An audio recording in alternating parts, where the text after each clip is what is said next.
C'est moi qui parle. J'étais absent 3 mois, alors tu peux me céder la parole. Je suis de retour parmi vous avec,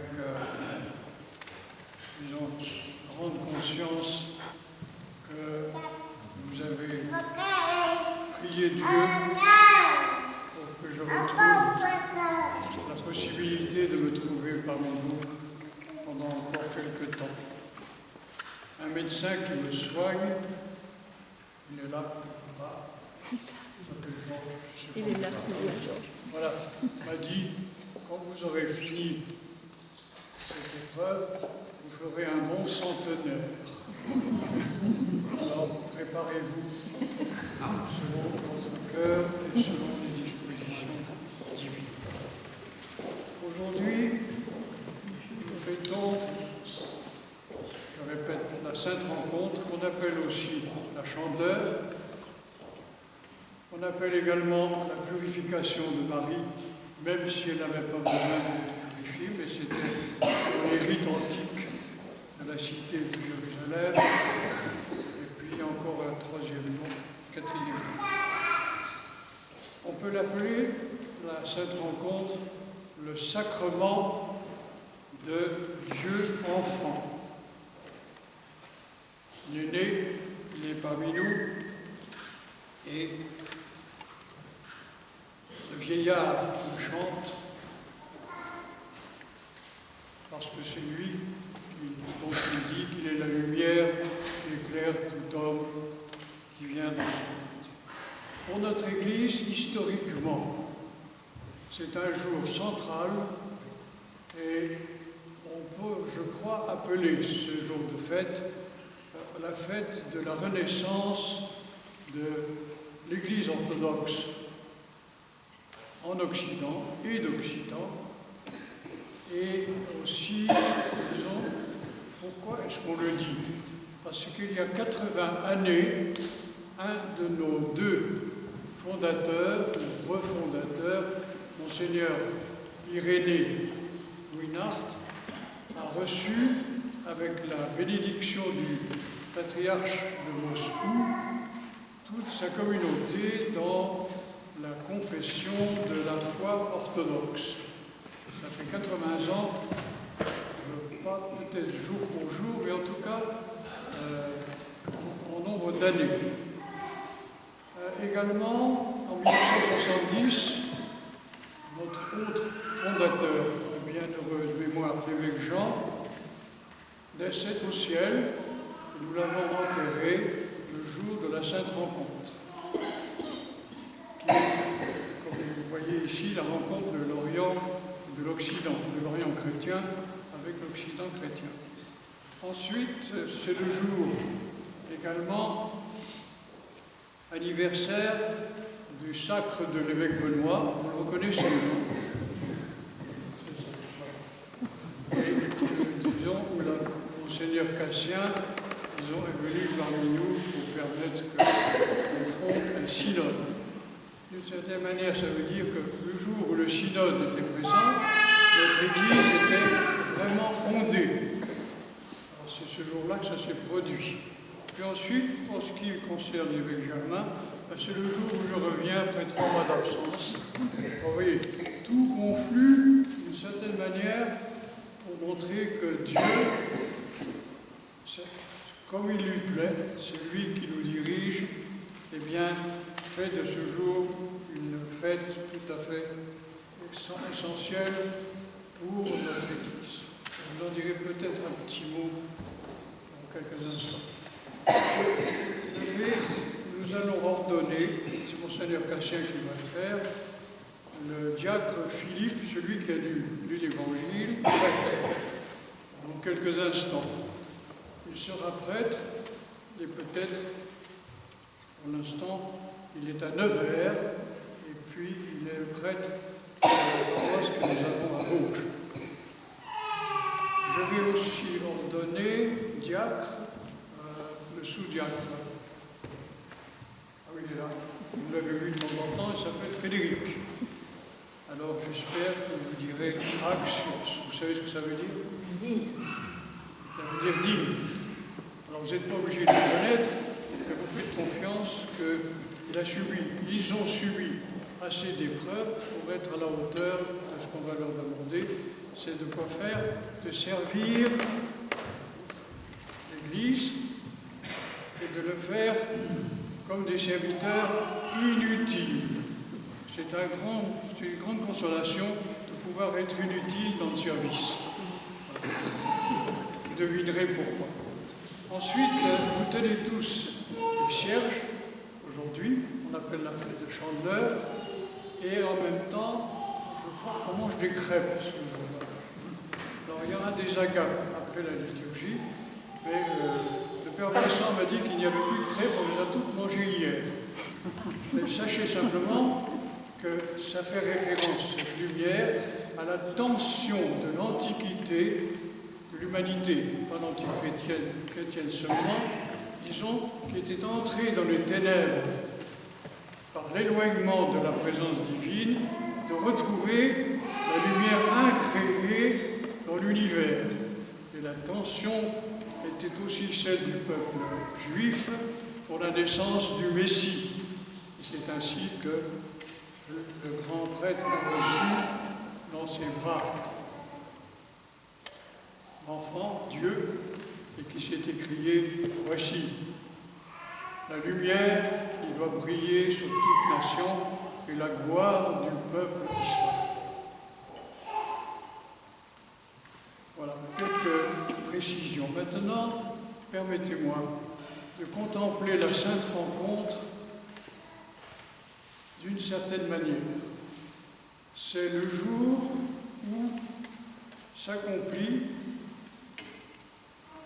et le chant du vieillard qui était grand prêtre à Jérusalem, qui s'appelait Siméon, le dit, où s'accomplit ce que le Christ un jour a dit: « Je te rends grâce, Père Tout-Puissant, de ce que tu as caché ces choses aux sages et aux intelligents, et que tu l'as révélé aux enfants. »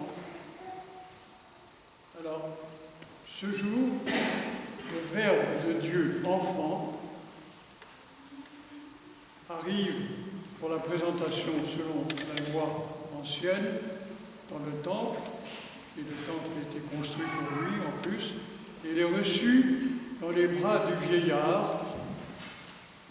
Et comme dit la tradition, pourquoi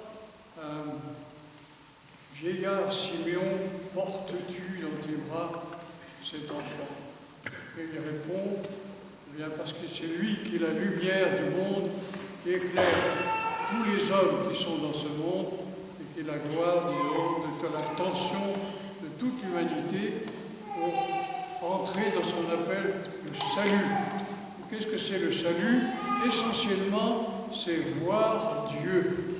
Et comme disaient nos ancêtres, pas voir Dieu intellectuellement, pas voir Dieu selon le cœur par l'affectivité, non, voir Dieu dans la chair, c'est-à-dire dans les circonstances qui sont celles, disons, de toute notre vie personnelle, collective, historique et celle qui s'écoule.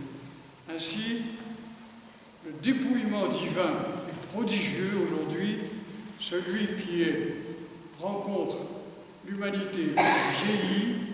Vous savez, le vieillard Siméon, dit la tradition, il avait 250 ans quand il est venu, quand le Christ est venu.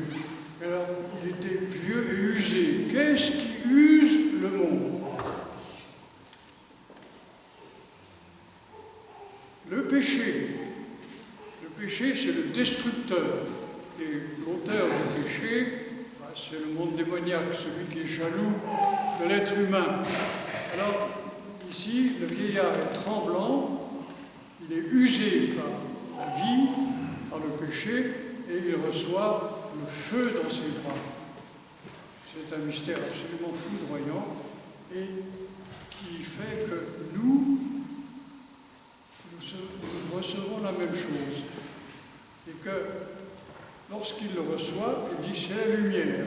Qu'est-ce qui se passe? À ce moment-là, le vieillard, je répète, représente toute l'humanité, et les hommes tout à fait distincts, ils sont usés, vieillis, ils sont tremblants. Et qu'est-ce qu'ils font? Ils communient à la vie divine en recevant, disons, dans les bras, dans la chair même, la présence divine. Et à ce moment-là, il ne faut jamais oublier, l'enfant, lui, et l'enfant Dieu, si nous communions à lui et recevons la lumière incréée, eh bien, lui, il communie à quoi? À nos péchés, lui qui est pur. Peut-être vous direz, quelle est la conséquence? Et je crois que c'est une des révélations que nous pouvons avoir. Il faut entendre que nous avons reçu cette révélation de la présence et de la lumière divine qui est présente parmi nous. Il convient que nous placions toute notre existence devant la face de Dieu. Faire, comme disait le roi David, j'ai péché, oui, mais j'ai péché contre toi seul. Souvent, nous sommes remplis de, comment dire ça, de nécessités intérieures. Et nous ne nous plaçons pas devant la face de Dieu, nous nous plaçons devant notre conscience. Et à ce moment-là arrive une multitude, une foule d'événements, ce qu'on appelle nos pensées, et ces pensées ne savent pas comment trier la situation, parce que nous avons une intelligence, nous avons des sensations, nous sommes issus d'une certaine lignée, nous vivons à une certaine époque. Tout ça remonte et enfume notre être et nous rend vieux et usés. Alors, selon toute la tradition, faisons comme le vieillard Siméon, recevons l'enfant Dieu dans les bras et puis soyons bêtes. C'est-à-dire, au lieu de nous référer à toute notre formation, à notre cœur, référons-nous, disons de manière toute simple, à lui. Quitte même à aller jusqu'à, excusez-moi du terme, engueuler Dieu, parce que notre situation est difficile. Vous voyez ce que je veux dire? Voilà. Alors, le vieillard ne l'a pas engueulé, il l'a salué et il l'a reconnu. Et souvent dans notre vie, voilà, il faut nous placer entièrement devant la face de Dieu. Et puis on peut lui raconter tout ce qui se passe à l'intérieur. Un jour, j'avais demandé à notre évêque Jean de Saint-Denis, je lui ai dit, dites-moi comment il convient de penser. Ah, il m'a dit, tu sais, moi, je n'ai jamais pensé pendant mon existence. Il n'y a que les dindons et les idiots logiques qui pensent. Voilà. Pourquoi? Parce qu'il avait placé sa vie, disons, devant la face de Dieu. Alors, évidemment, quand on disait des bêtises, ça le mettait en route, mais à ce moment-là, il ne pensait pas. Comment dirais-je? Il était dans la lumière, incréée, avec cette vision intérieure, et puis après, il répondait, disons, ce que l'Esprit de Dieu lui disait de dire. Je ne sais pas si vous me comprenez. La fête de la Sainte Rencontre oblige ceux qui ont reçu la révélation et qui sont d'accord à écarter toutes leurs pensées et à placer leur existence anecdotique ou bien alors sublime, disons, dans le cadre de ce que le Christ dit, Père, tu as révélé ces choses aux enfants. D'une certaine manière, ça nous oblige, disons, à passer outre ce que toutes les civilisations du monde essayent de faire, c'est-à-dire de, comment dirais-je, de nous ramener loin de la pensée divine vers l'enfance de l'humanité qui se trouve derrière. Eh bien, aujourd'hui, la fête de la Sainte Rencontre ne nous amène pas en arrière à l'enfance de l'humanité, où le péché a commencé, mais il nous amène vers la nécessité de devenir enfant de Dieu. Et quand on est enfant, on raconte toutes ces histoires à celui qui vous a engendré.